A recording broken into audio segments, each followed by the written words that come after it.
Hello, other Rob here with the Geek Show at EGX, and I'm here with Tate and Aaron for Beacon. Hello. What is a beacon? Beacon is a sci-fi action roguelite where you mutate yourself to victory through repeated cloning. Mutate yourself to victory. Where's a concept like that come from? Well, actually it comes from the nature of roguelites because you start over every time you die. So like, how do we work this into something that's actually plausible and intertwine the mechanics with the narrative?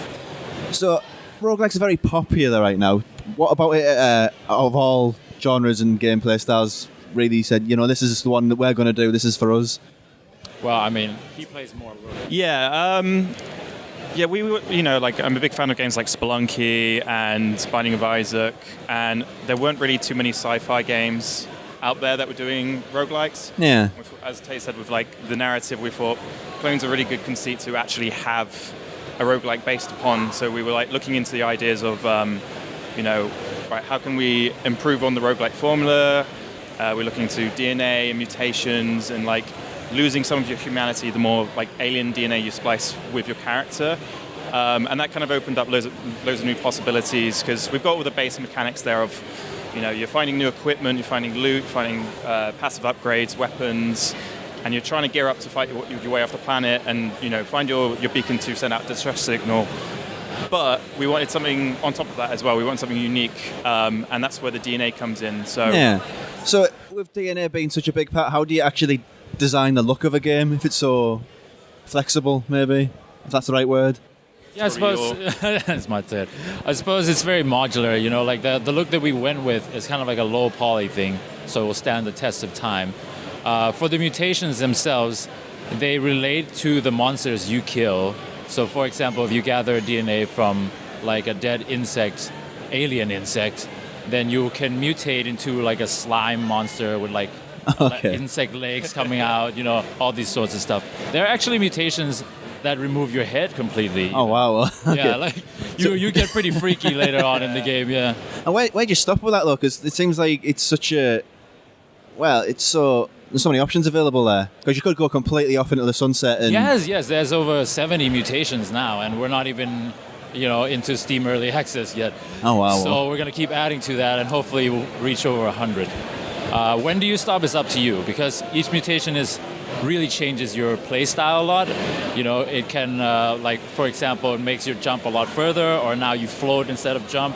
So what you're comfortable with is important. So with the change of gameplay style, it's not just, say, a shoot 'em up, or it's not just you got a sword and you slash some people up. It seems like it changes. Yeah, and there's an overarching narrative, right? Because you crash landed on this alien planet, and you're trying to relocate your beacon to signal distress call to get off.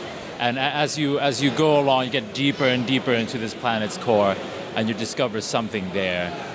Yeah. There is an end game somewhere. Okay. Yeah. So you get...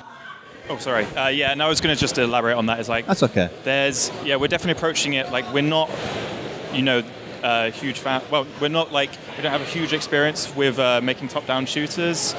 So we wanted to inject our own, unique inspirations to that. So of course, yeah. We really want to encourage and incentivize exploration. So the way we've built the levels, it's all handcrafted, and then we have our system that randomly generates everything. It all pieces it together. Yeah. So we really want people to find as much secrets, explore all of the environments, look in every single nook and cranny, and just discover the secrets behind this environment. The interesting thing about, I know this is kind of the concept of roguelikes, but every time you play it is different. Yeah. But it seems like with this concept, you're kind of exaggerating that to the nth degree. Yeah, we want to push that as far as we can, basically. Yeah. We are really interested in making it as weird as possible. You got that covered, yeah. Because of the mutations and how it alters your appearances and abilities, it's we want to really push that. You can, the different factions in the game, you could build your character towards a certain faction, so you could become a big cyborg robot, or you could mix and match all of the different DNA types and become this hideous monster. Yeah. It's just a killing machine, basically. Would it be fair to describe it as body horror then? Yeah, definitely. Joe, our writer, who does all the descriptions and flavor text within the game. all of his descriptions are amazing. They're all like very body horror-esque and quite disturbing. So it's like a mythos in what he's writing yeah, there. yeah, totally, 100%. So, We have a very rich like compendium and index behind like everything you discover in the world. There's like you get pretty crazy even later on. Like you would discover these interdimensional demons as even occult elements interwoven with the sci-fi stuff. Well, it's quite expressive as well. Yeah, you go through all sorts of different things. Sounds fascinating, really. And what formats is that going to be on, and when? Right now we're in itch.io for first access. We'll be releasing Steam Early Access before the year is out. Well, I hope it goes well. It sounds fantastic, thanks. Yeah. And thanks for talking to us today. Thank you.